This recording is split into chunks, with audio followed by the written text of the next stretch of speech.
এই বলেন সুদের নামে ডিপিএস এর ব্যবসা বাংলাদেশে আছে না নাই? কথা কয় না আছে না নাই? আবার ইন্স্যুরেন্সের নাম দিয়া বাংলাদেশের অনেক মানুষ লাখ লাখ টাকা খোয়াইছে, ইন্স্যুরেন্স কোম্পানি ভাগছে। এমন অনেক হারাম ব্যবসা সোনার বাংলাদেশে আছে না নাই? আছে তো আছে। এ মুসলমান, এই নবীর উম্মতের দলেরা মনে রাখবারে মুসলমান, এমন হারাম ব্যবসা করে লাখ লাখ টাকার সম্পদ বানায়া মরার পরে শান্তি নাই, মরার আগে শান্তি নাই। বলে হুজুর মরার আগে শান্তি নাই কে কইল? রানীগাঁও বাজারের বড় মুরগিটা তো এসব করে আগে কিনে, কারণ হারাম টাকা বেশি দাম দিয়া কিনে। বড় মাছটা তো হারাম করে কিনে আগে। আমি বলবো রে বাবা, মনে রাখবা শুকুরের গোস্ত খাওয়া এটা হারাম, এটা আমরা সবাই জানি। কিন্তু তুমি এটা জানো নি, সুদের টাকা ঘোষের টাকা দিয়া গরুর গোস্ত কিনা খাইলে এটাও হারাম, সুদের টাকা ঘোষের টাকা দিয়া খাসির গোস্ত কিনা খাইলে এটাও হারাম। এবার আপনারা বলেন হারাম সম্পদ খাইবেন না ছাড়বেন?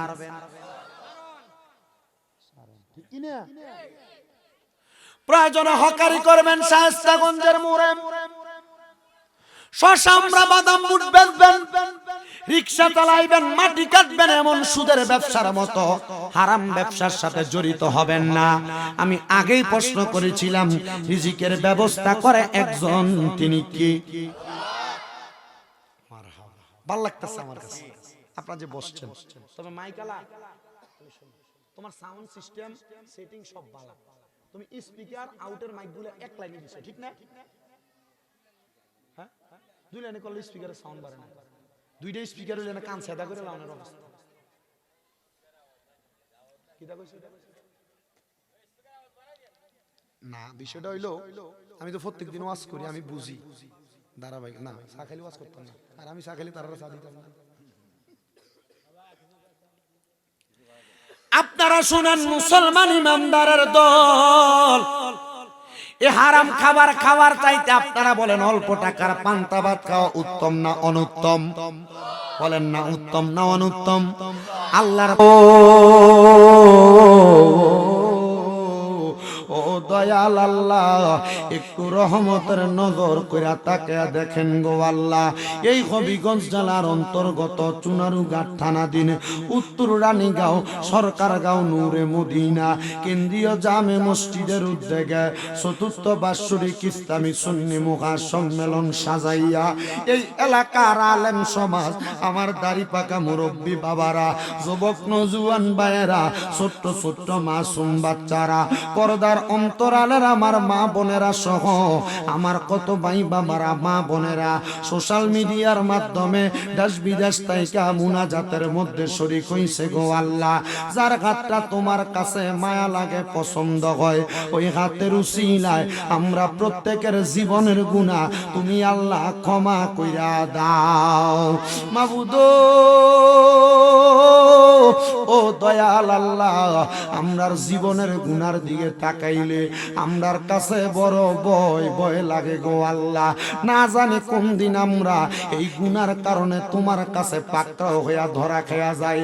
আল্লাহ, এই হাত দুইটা কপালে লাগার আগে আগে আমরার জীবনের গুনাহ মাফ কইরা আমরার বেগুনাহ মাসুম বান্দা বানায়া দাও। এরে আমার এই উত্তর রানীগাঁও সরকারগাঁও এলাকার মা বোনেরা গো, কি গো মা, মাইকের আওয়াজ তোমাদের কানে যায়নি গো মা, মুনাজাত হইতেছে গো মা, আমার আল্লাহর দরবারে আমিন আমিন কইরা দুইটা হাত বাড়াইয়া দেও গো মা। আমাদের বিশ্বাস আছে গো মা, আমার আল্লাহ একটা হাতও খালি ফিরাইয়া দিবে না। মারা গো, তোমরা তো এই এলাকার নাইউরি না গো মা। একদিন আসছিলা লাল রঙের বেনারসি শাড়ি পইরা, আরেকদিন চইলা যাইবা সাদা মার্কিন কাপড় পরিয়া গো মা।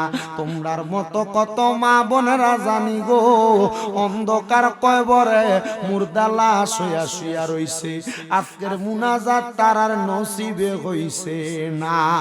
এরে এই এলাকায় এবং আশেপাশে এলাকার ভাই বাবারা রে, মাইকের আওয়াজ তোমাদের কানে যায়নি, মুনাজাত হইতেছে আল্লাহর দরবারে আমিন আমিন কইরা দুইটা হাত বাড়াই বাড়াইয়া দাও, আমাদের বিশ্বাস আমার আল্লাহ কারোর হাত খালি ফিরিয়া দিবে না। ভাইয়েরা রে, দুনিয়ার কর্মযোগ্যতা শেষ কইরা দিয়া আসুনা রে ভাই, আল্লাহর সান্নিধ্য অর্জন করার জন্য আমরা আমার আল্লাহ তাআলার কাছে দুইটা হাত বাড়াইয়া দেই।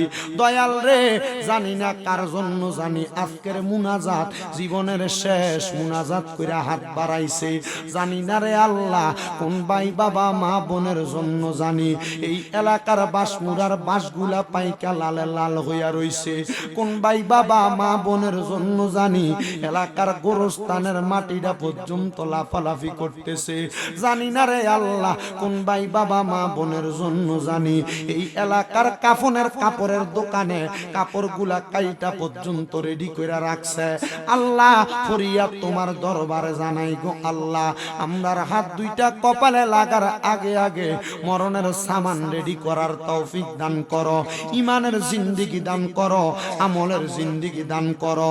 আল্লাহ আজকের মুনাজাতে কে জানি হাত বাড়াইছে, কার জানি জগতের মধ্যে আব্বা নাই, যেই বাবা রিকশা চালায়া মাটি কাইটা মাথার গাম পায়ে ফালায়া পরের বাড়িতে বদলার কাজ কইরা সন্তানরে মানুষের মতো মানুষ করার জন্য আব্বা নিজের রক্তরে পানি বানাইয়া অন্ধকার কবরের বাসিন্দা, এমন আব্বা যাদের অন্ধকার কবরের আল্লাহ আব্বার কবরটা জান্নাতের বাগান বানাইয়া দাও। ও দয়াল, কে জানি হাত বাড়াইছে, কার জানি জগতের মধ্যে মা নাই, হাইরে মা, যেই মা রে মা কইয়া ডাকলে কলিজার আগুন পর্যন্ত ঠান্ডা হইয়া যায়, যেই মায়ের দিকে নেক নজরে তাকাইলে কবুল হজের সওয়াব হইয়া যায়, এমন মা রে কে জানি মাটি দিয়া আজকের এই রানীগাঁও সরকার গাঁওয়ের মাহফিলে আমি গুনাহগারের সাথে হাত বাড়াই আল্লাহ, এমন মা দুঃখিনী যাদের অন্ধকার কবরে আমার কবর জান্নাতের বাগান বানাইয়া দাও। ও দয়াল রব্বুল আলামিন আল্লাহ, যাদের মা বাবা দুইজনই কবরে প্রত্যেকের কবর নাজাতের ফয়সালা করো, যাদের মা বাবা বেঁচে আছে গো হায়াতে তৈয়বা নসিব করে দাও, আম্মা আব্বা অসুস্থ থাকলে পরিপূর্ণ সুস্থতার নিয়ামত দান করো। আল্লাহ বিশেষ করে আজকের মাহফিলে যারা টাকা দিয়া পয়সা দিয়া শ্রম দিয়া বুদ্ধি দিয়া পরামর্শ দিয়া মাইক দিয়া লাইট দিয়া প্যান্ডেল দিয়া মিডিয়ার বাইশ সম্মানিত শ্রোতা মণ্ডলী পুরুষেরা পর্দার অন্তরালের মা বোনেরা আল্লাহ সবাইরে তুমি কবুল মঞ্জুর করে নাও। অনেক প্রবাসী ভাইয়েরা বিদেশ থেকে দোয়া চায়, আমার প্রবাসীদের খাস দোয়া তুমি কবুল মঞ্জুর করো, হায়াতে বরকত দাও, মনের আশা পূরণ করো, প্রত্যেকের ব্যবসা বাণিজ্য কাজে কর্মে চাকরির মধ্যে বরকত দান করো, যারা পড়ালেখা করে বিদ্যা বুদ্ধি বাড়াইয়া দাও, মানে সম্মান ইজ্জতে জিন্দেগি নসিব করো, এই মাহফিল কিয়ামত পর্যন্ত কবুল মঞ্জুর করো। আল্লাহ মরণ দিবা দুঃখ নাই, তবে বেঈমান বানাইয়া মরণ দিও না, মরণের আগে আমার নবীজির নূরানি চেহারা মুবারক দেখতে দেখতে প্রত্যেকের আখিরি জবানে মধুর কালেমা পড়াইয়া দিয়েন লা ইলাহা ইল্লাল্লাহ মুহাম্মাদুর রাসূলুল্লাহ সাল্লাল্লাহু আলাইহি ওয়াসাল্লাম। একটা জবানও কেউ বন্ধ রাখবেন না রে বাবারা। আপনারা বলেন মুনাজাত করে আমরা দোয়া চাইলাম, মাপ চাইলাম একজনের কাছে, তিনি কে? ওই আল্লাহ রে। আল্লাহ কইয়া ডাকলে লাভ আছে না নাই? তাহলে ডান হাতটা তুইরা উচ্চ কণ্ঠে একবার জোরে ডাক দেন না আল্লাহ। সবাই কয় না, মোহাব্বতে ডাক দেন আল্লাহ। বাজান আমার আসেন ডাইনে বামে না যায়া আমি আমার আলোচনার ধারাবাহিকতা রক্ষা করি, যেহেতু আমার সময় অল্প আমি চেষ্টা করব আপনাদেরকে নিয়ে আজকে দুই একটা কথা বইলা আপনাদেরকে হেদায়েতের পথ দেখানোর জন্য। আপনারা বলেন বাবারা, আমরা যে খাবার খাই, যেই কামাই করি, ইনকাম করি, রিজিক অর্জন করি, এই রিজিক দেওয়ার মালিক একজন। আপনারা বলেন ওই রিজিক দেওয়ার মালিক কি? আরো মোহাব্বতে কন্যাকে ওই আল্লাহ যদি রিজিক দেয়, দুনিয়ার কোন মানুষ আমাদেরকে বাধা দিয়া রাখতে পারবেনি।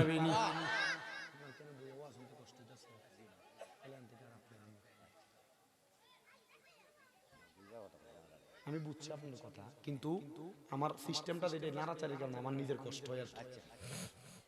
আপনার কি অসুবিধা হচ্ছে? আপনারা কি আমার কথাও বুঝতেছেন? ক্লিয়ার বুঝতেছেন না? আমি ওই দাসেরই, মোটামুটি আমি বেশি শিক্ষিত বক্তা না, মূর্খ। আমি চেষ্টা করি মানুষ দাওয়াত দেয় বিদায় ওয়াজ মাহফিলে দুই একটা কথা বলতে। তবে আপনারা ধৈর্য নিয়ে বসবেন, আমি আবারও বলছি, এখানে যারা বাহিরে আছে আপনারা কেউ কাউকে বসতে বললেন না। বসতে বসে দেখেন এখন আবার চলে গেছে।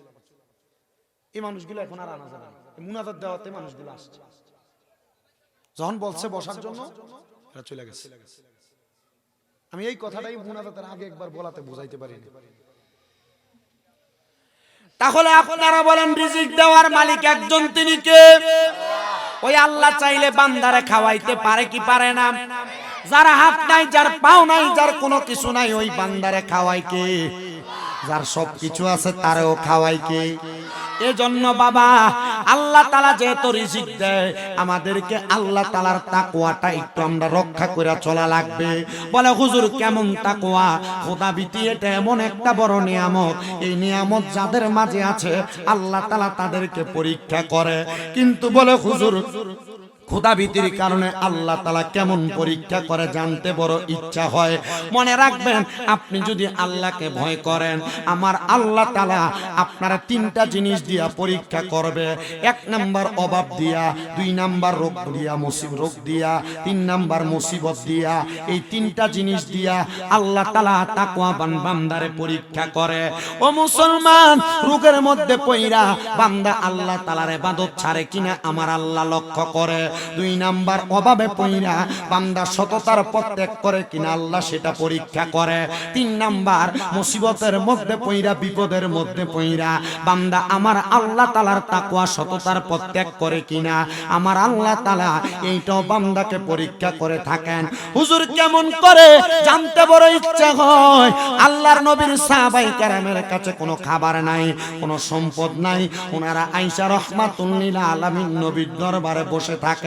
নবীর দরবারে একদিন, দুই দিন, তিন দিন না, একটানা 3 মাস পর্যন্ত সাহাবায়ে কেরাম আমার নবীর দরবারে অবস্থান করে। রহমতের নবীজি উপস্থিত সাহাবায়ে কেরাম পায়া আমার নবীজি তাদেরকে সুন্দর করে করে নবীর বয়ান শ্রবণ করায়। কিন্তু আমার আল্লাহ তাআলা আমার নবীকে জানায়া দেয়, ও হাবিব, আমার বন্ধু, আমার দোস্ত, আমার আপনি প্রশ্ন করেন না, আপনার সাহাবায়ে কেরামরা কি তাদের পরিবারের খোঁজ নেয় না, খাবারের খবর নেয় না? তারা যে আপনি নবীর দরবারে এতক্ষণ পরে আছে। আমার নবী ডাক দিয়া কয়, এরে সাহাবায়ে কেরামের দলেরা, তোমরা যে আমি নবীর দরবারে এতক্ষণ অপেক্ষা করো, আমি নবী যা বলি তোমরা শোনো। সকাল থেকে সন্ধ্যা পর্যন্ত তোমরা তোমাদের বাড়িতে ফিরে যাও না। কারণটা কি বলবানি? তোমরা কি তোমাদের পরিবারের জন্য রিজিকের ব্যবস্থাও করো না? সাহাবায়ে কেরাম বলেন, ইয়া রাসূলুল্লাহ, ওগো মায়ার নবী, রিজিকের ব্যবস্থা করব কোথা থেকে? আমাদের তো রিজিকের কোনো ব্যবস্থা নাই, তবে আমাদের অন্তরে বিশ্বাস রিজিকের মালিক যেহেতু আল্লাহ, আপনি যেহেতু আল্লাহর পয়গম্বর এবং বন্ধু, আমরা যদি আপনার তাতের মধ্যে থাকে আমার আল্লাহ তাআলা আমাদেরকে উত্তম রিজিকের ব্যবস্থা করে দিবে।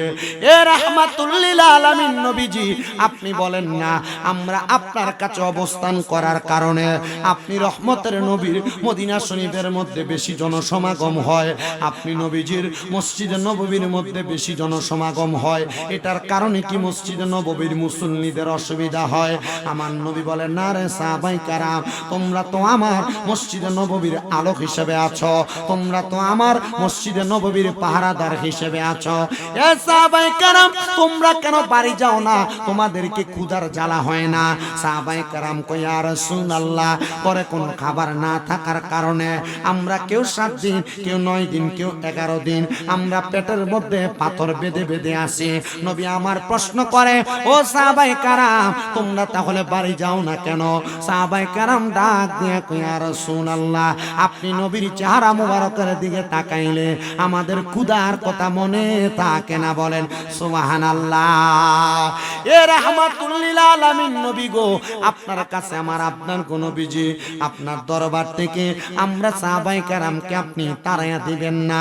মায়ার নবীজি রাহমাতুল লিল আলামিন নবী বলে, ও গো আল্লাহ পাক রব্বুল আলামিন, আপনি রহম করেন, আপনি দয়া করেন, যেন আমার সাহাবায়ে কেরাম খাবারের অধিকারী হয়, তারা যেন তাদের রিজিক পাওয়া যায়। আমার আল্লাহ এমন দয়া করেছেন, এমন মায়া করেছেন, সুদূর দামেস্ক এলাকা থেকে রাহমাতুল লিল আলামিন নবীর দেশে 100টা উট বোঝাই করা জব এবং চাল চলে গেছে। নবী গো সাহাবায়ে কেরামকে খাবারগুলো ভক্ষণ করতে আর গ্রহণ করতে বলেন। নবী আমার একসাথে নবীর সাহাবায়ে কেরামকে সবগুলা খাবার বন্টন করে দেন নাই, সবগুলা খাবার বাইতুল মালের মধ্যে রেখে দিয়েছেন। আর তাদের পরিমাণ মোতাবেক আমার নবীজি সাহাবায়ে কেরামদেরকে খাবার বন্টন করে। এ মুসলমান, আমরা তো দুনিয়ার জমিনের মধ্যে চলাফেরা করা অবস্থায় একদিন ইনকাম কম হইলে আমরা কত রকমের কত কিছু করি, একদিন খাবার যদি খারাপ হয় আমরা কত রকমের কত কিছু করি, কিন্তু নবীর সাহাবায়ে কেরাম এগুলা করতেন না। এরা রাহমাতুল লিল আলামিন নবীর দিকে তাকাইলে এরা এদের খিদার কথা পর্যন্ত ভুলে যাইতেন। নবীজি গো আপনার কাছে জানতে চাই, আপনি বলেন না কেন এমন অবস্থা হইতো? বলে কেন হইতো জানো? আমি রহমতের নবীজির চেহারা মুবারকের মধ্যে আমার আল্লাহ তাআলা নূরে মুহাম্মদীর পাওয়ারটা এমন ভাবে দিয়ে দিয়েছেন, আমি নবীজির চেহারা দিয়ে তাকাইলে তারা তাদের ক্ষুধার কথা পর্যন্ত ভুলে যাইতেন। আল্লাহর হাবিবের একজন সাতটা পাক্কা আশেক, নবীজির একজন সাতটা পাক্কা আশেক, যার নাম হযরতে আহমদ বলখি রাহমাতুল্লাহ আলাইহি। তিনি বলতেছেন, জগতের মানুষের দলেরা, আমি যখন দুনিয়ার জমিনের মধ্যে চলাফেরা করি, কত মানুষ আমি আহমদের দরবারে আসে দুইটা উদ্দেশ্যে। কেউ আসে আমার দরবারে ইলমি তালিম নেওয়ার জন্য, কেউ আসে আমার দরবারে তাদের চাকরি কাজের যোগান দেওয়ার জন্য। কয়টা উদ্দেশ্যে আসে? আপনাদের কথা বলেন না, কয়টা উদ্দেশ্যে আসে? হযরতে আহমদ খুজাইমা বলখি বলেন, মানুষ আমার কাছে আছে দুইটা উদ্দেশ্যে।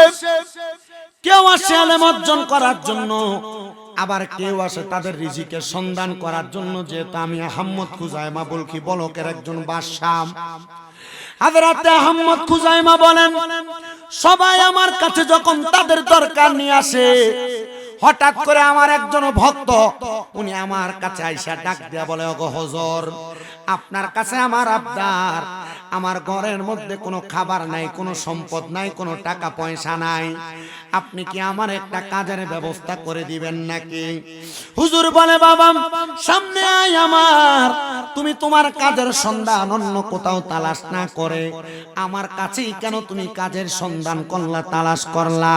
ডাক দিয়ে কই, হুজুর আমি জানি আপনি যদি আমাকে একটা কাজের ব্যবস্থা করে দেন, এটা যদি ক্ষুদ্র কাজও হয়, এটার মাধ্যমে আমি হালাল অর্জন করতে পারবো।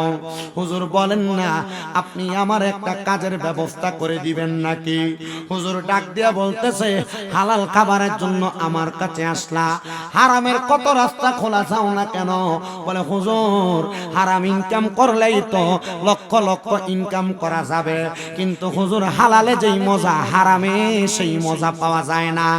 এ মুসলমান, এই রানীগাঁও এলাকায়, সরকারগাঁও এলাকায় বহুত মানুষ আছে, কেউ ভালো ব্যবসা করে, দোকানদারি করে, কেউ চাকরি বাকরি করে, আবার এমন কিছু ইন্টারন্যাশনাল ব্যবসায়ী আছে, এরা এলাকার মধ্যে সুদের ব্যবসাও করে। এবার আপনারা বলেন, এমন সুদখোর এলাকাতে আছে না না?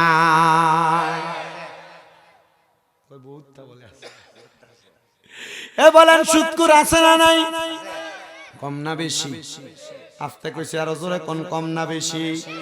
এরা সমাজ নষ্ট করে, হারাম খাবার নিজেও খায়, মানুষদেরকে সুন্দর করে হারামের সাথে সম্পৃক্ত করে। মনে রাখবেন গো পর্দার অন্তরালের মা বোনেরা, মনে রাখবেন গো যুব সমাজের ভাইয়েরা, মনে রাখবেন গো মুরব্বী সমাজেরা, মনে রাখবা গো ছোট কচি কাঁচা ভাই বাবারা, দুনিয়ার জমিনের মধ্যে এই সুদ যেই ব্যক্তি খায় তার যেমন অপরাধ, যেই ব্যক্তি সুদের টাকা নেয় তার সমান অপরাধ। যেই ব্যক্তি সুদের টাকা নেওয়া এবং লেনদেনের সাক্ষী হয়, ওই ব্যক্তির সমান তালের অপরাধ। যেই ব্যক্তি ওই সাক্ষীর লেখাটা স্ট্যাম্পের মধ্যে লেখা লিখিত আকারে প্রকাশ করে, ওই ব্যক্তিরও সমান তালের অপরাধ হয়ে যায়গা। এবার মুসলমান, এই সুদ শুধু বেড়া মানুষ খায় না, এখন আবার বাড়ি বাড়ি মহিলারও সুদের ব্যবসা করে। এটার একটা নাম দিছে কিস্তির ব্যবসা, কিস্তির ব্যবসা। আপনারা বলেন, এমন সুদ মা বোনেরা জড়িত আছে না নাই? এ মোহাব্বতে বলেন আছে না নাই? শুধু তাই নাই রে মুসলমানেরা, ও নবীর উম্মতের দলেরা, এলাকাতে সুদের ব্যবসা করলে মানুষ তারে সুদখোর কইব, এই কথা চিন্তা করে এলাকাতে সুদের ব্যবসা করে না। জায়গা সম্পদ বিক্রি কইরা, ক্ষেত পাথর বন্ধের জায়গা বিক্রি কইরা ব্যাংকের মধ্যে এককালীন টাকা রাখে, আবার ব্যাংকে না পারলে পোস্ট অফিসে রাখে, রাইকে মাসে মাসে তুইল্লা খায়। এটার নাম দিছে FDR। 10 লাখ টাকা যদি রাখে 10 বছর পরে ডাবল হইব। এবার বলেন এমন ন্যাশনাল সুদখোর বাংলাদেশে আছে না নাই? কথা কোন না আছে? শুধু এই সুদ না, আপনার বউ আপনার ফার্ম দিয়ে আরেকটা সুদ খাওয়ায়। বলে হুজুর বউ ফার্ম দিয়ে কোন সুদটা খাওয়ায়? এটাও জানতে মনে চায়।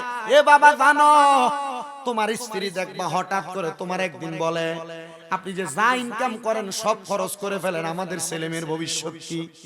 ভবিষ্যতের কথা চিন্তা করে আপনারা একটা কাম করায়, ব্যাংকে অ্যাকাউন্ট খোলায়া, এটার নাম হলো DPS। কথা কয় না? এখন সবাই ঠিক কইতো না, কারণ তলে তলে অনেকেই করে রাখছে। এই কথা বলেন আছে না নাই? আমার এই ওয়াজ এক ব্যাংক কর্মকর্তা পাইছে, হুজুর এটি না কইলে হয় না। আমি কইলাম এটা কি হালাল নাকি? হুজুর এটা তো চলে বাংলাদেশে, কি করবেন? আমি হারামটা চলবার, আমি বইয়ে দেখি আল্লাহ আমার জিহ্বাটা আগুনের গরম কেটে দিয়ে কাটতো না। কথা কয় না? এই বলেন সুদের নামে DPS এর ব্যবসা বাংলাদেশে আছে না নাই? কথা কয় না আছে না নাই? আবার ইন্স্যুরেন্সের নাম দিয়া বাংলাদেশের অনেক মানুষ লাখ লাখ টাকা খোয়াইছে, ইন্স্যুরেন্স কোম্পানি ভাগছে। এমন অনেক হারাম ব্যবসা সোনার বাংলাদেশে আছে না নাই? আছে তো আছে।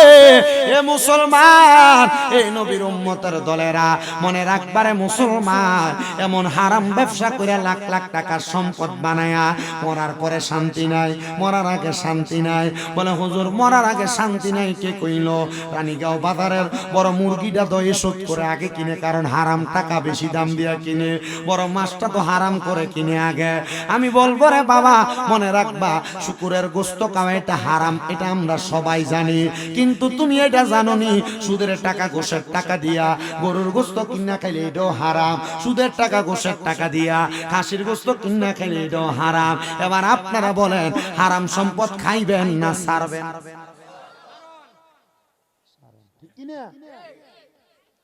প্রয়োজনে হকারি করবেন শায়েস্তাগঞ্জের মোড়ে, শশামরা বাদাম বুট বেচবেন, রিক্সা চালাইবেন, মাটি কাটবেন, এমন সুদের ব্যবসার মতো হারাম ব্যবসার সাথে জড়িত হবেন না। আমি আগেই প্রশ্ন করেছিলাম, রিজিকের ব্যবস্থা করে একজন, তিনি কি? ভালো লাগতেছে আমার কাছে আপনারা যে বসছেন। তবে মাইকালা তোমার সাউন্ড সিস্টেম সেটিং সব ভালো, তুমি স্পিকার আউটের মাইকগুলো এক লাইনে দিছো, ঠিক না? হ্যাঁ, দুই লাইনে করলে স্পিকারের সাউন্ড বাড়ে না, দুইটা স্পিকার হইলে না কান সাদা করে লাগানোর অবস্থা। কি দা কইছো না? বিষয়টা হইলো, আমি তো প্রত্যেকদিন ওয়াজ করি, আমি বুঝি ধারাবাহিক না, সাখালি ওয়াজ করতাম না, আর আমি সাখালি তারা চা দিতাম না। আপনারা শুনেন, মুসলমান ইমানদারের দল, এ হারাম খাবার খাওয়ার চাইতে আপনারা বলেন অল্প টাকার পান্তা ভাত খাওয়া উত্তম না অনুত্তম? বলেন না উত্তম না অনুত্তম? আল্লাহর